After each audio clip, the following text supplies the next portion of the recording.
So guys देख्न सक्नुहुन्छ है अब चाहिँ यहाँबाट चाहिँ हाम्रो ठाउँ चाहिँ झन्डै 2.5 घन्टाहरू जस्तो लाग्छ है किशनगञ्ज नग्यो 2.5-3 घन्टाहरू जस्तो लाग्छ होला। यहाँको मान्छेहरू सबै गएर खाली भइरहेछ, उन्नोपट्टिकोहरू मात्रै छ। अन्त आज चाहिँ हामी चाहिँ अहिले गएर चाहिँ एनजेपीमै बस्नुपर्ने हुन्छ होइन, किनकि अब गाडी पनि पाउँदैन, रात परिसक्यो नि त। अनि त्यही भएर आज चाहिँ म र नानी चाहिँ एनजेपीमै बस्ने, अनि त्यसपछि भोलि चाहिँ जाने दार्जिलिङ। अनि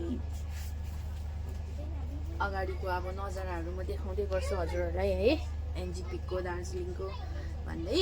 अहिले चाहिँ बाहिर हेर्नु खाली छ, एकदम खाली छ। यहाँ यस्तो छ, मान्छेहरू चाहिँ यो सिटमा छ, योको मान्छेहरू पनि उतापट्टि गएर सरेर बसिरहेको छ। यहाँ चाहिँ म र भाइ मात्रै छौँ, भाइ चाहिँ मोबाइलको धुनमा छ। हेर्दै गरौँ फेरि एनजेपीमा है। अब चाहिँ हाम्रो पेसेन्ट आउनेवाला छ जलपाइगुडी है। अनि यहाँ चाहिँ म र भाइ मात्रै छौँ यहाँनिर। तप्पु भारीमाथि यहाँ बसिरहेको छु है, सुटकेसमाथि हामी दुईजना नै बसिरहेको छौँ। यस्तो बिजोग गऱ्यो राति पुऱ्याएर। अनि त्यही भएर चाहिँ अब पुग्नु आँटेको छौँ है, पुगेर देखाउँछु है। गाइस एनजेपीमा नि आइपुग्यो होइन। अनि अहिले चाहिँ 9हरू बस्नु आँट्यो।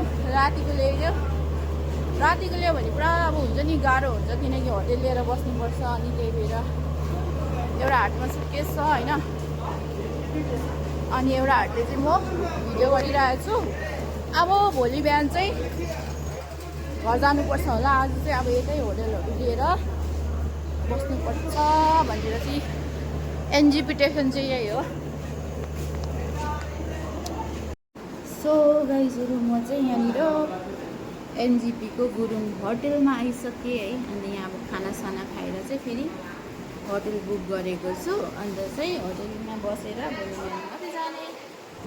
यहाँ चाहिँ अब डिनर गरेर पुरा चेन्ज भएछ होइन, बाहिरको पनि पुरा चेन्ज भएछ। यहाँ चाहिँ पहिला छैन रहेछ। सो गाइस अनि हाम्रो चाहिँ खाना आइसक्यो है यहाँनिर। मैले चाहिँ चिकन रोटी सब्जी होइन, भाइले चाहिँ सब्जी र अमलेट। गाइसहरू यत्रो सानो रुमको है, यत्रो सानो रुमको 500 अरे है, 900 भन्दै थियो। अनि कम गरेर चाहिँ यो रुमको चाहिँ 500। अनि मैले जस्ट एन्ट्री गरेर आएको। अनि यहाँनिर रुम यति सानो रुम छ, त्यहाँ वासरुम है, यहाँ डोर। त्यही हो गाइसहरू, अब आराम गर्ने। अन्त भोलि बिहान भेटौँ न हजुरहरूलाई। गुड मर्निङ गाइसहरू सबैजनालाई होइन। एनजेपीमा आइपुग्यो। अब यहाँबाट चाहिँ दार्जिलिङको गाडीमा जाने। अब नाइस डे होइन, डुम्मा दिन भइरहेको रहेछ। उताको घाम देख्दा यता चाहिँ डुम्मा भइरहेको रहेछ गाइसहरू। फेरि भेटौँ दार्जिलिङमा।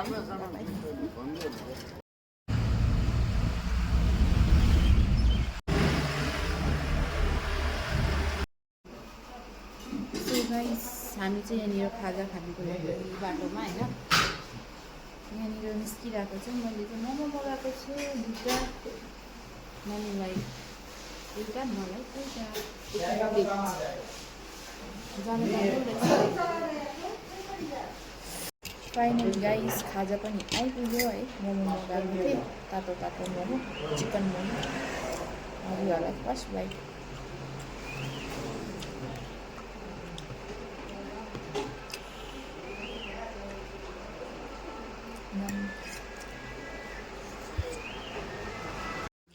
फाइनली गाइस म चाहिँ घर आइपुगिसकेँ। अनि यहाँ मम्मीले चाहिँ छुर्पी र निङ्लो पकाउनु हाल्नु भएको छ। अनि अलरेडी मम्मीले के बनाउनु भएको छ म देखाइदिन्छु है। यहाँ हेर्नुहोस्, मेरो मम्मीले लाइट अहिले बनाउनुहुन्न है, मेरो मम्मीले चाहिँ यहाँ भैँसीको मासु बनाउनु भएको छ। अनि यहाँ भात। यता हेर्नुहोस् न मम्मी, हेलो भनिदिनुहोस् न। यहाँ चाहिँ मेरो मम्मी हुनुहुन्छ। अहिले अँध्यारोमा, भोलि उज्यालोमा देखाउँछु। लाइट किन नबाल्नु भएको? अनि यहाँ मेरो मम्मीले चाहिँ फ्रिजमा के चाहिँ राखेको रहेछ हेरौँ है। ए अन्त सब्जीहरू त खाएको छैन त मम्मी? अन्त छैन सब्जी, सक्यो। एप्पलहरू राखेको रहेछ यहाँ। अनि अम्बो मेरो फेभरेट डल्ले खोर्सानी पनि रहेछ है। हाम्रै हो कि कहाँबाट ल्याउनु भएको हो लाइट पनि बाले मम्मीले चाहिँ अब देखाइदिन्छु है मम्मी देखाउनु त तपाईँले के पकाउनु भयो यहाँ मैले यो भैँसीको मासु यहाँ भैँसीको मासुको ग्रेभी सुप बनाउनु भएको छ मम्मीले दामी होइन अन्त सब्जी बनाउनु आफ्नो भएको छ म गरौँ भनेको मम्मीले होस् होस् म आफै गर्छु थाकेर आएको छस् भन्नुभयो अनि त्यही भएर चाहिँ अनि त्यही हो गाइसहरू म फाइनली आइसकिसकेँ अनि अब गाउँठाउँमा त छिट्टै रात पर्छ नि त अन्त त्यही भएर यहाँ मेरो बोबोको घर उतल ऊ अन्त त्यही हो छिट्टै रात पर्छ गाउँठाउँमा होइन अन्त यो चाहिँ हाम्रो के भन्छ यसलाई मूल घर के भन्छ होइन बिचरा मम्मी बिमार भएर फुलहरू पनि सबै सुकेर गएको रहेछ त्यो ल साथीहरू भन्दै सबैजनालाई गुड नाइट है यति छिटो गुड नाइट पनि भन्दैछु हो गुड इभिनिङ गुड नाइट होइन दुइटै हजुर सबैजनालाई है बाई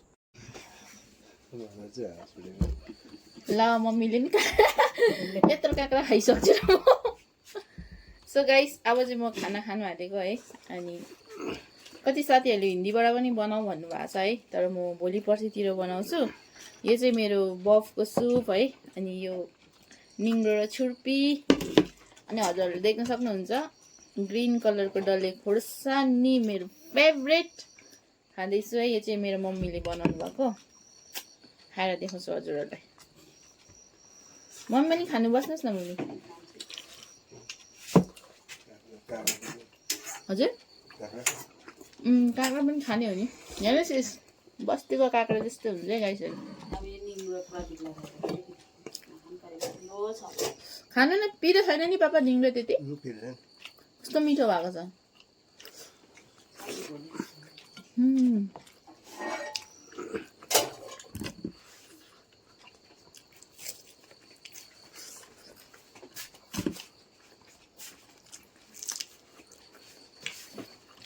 यता बस्नु गरम पनि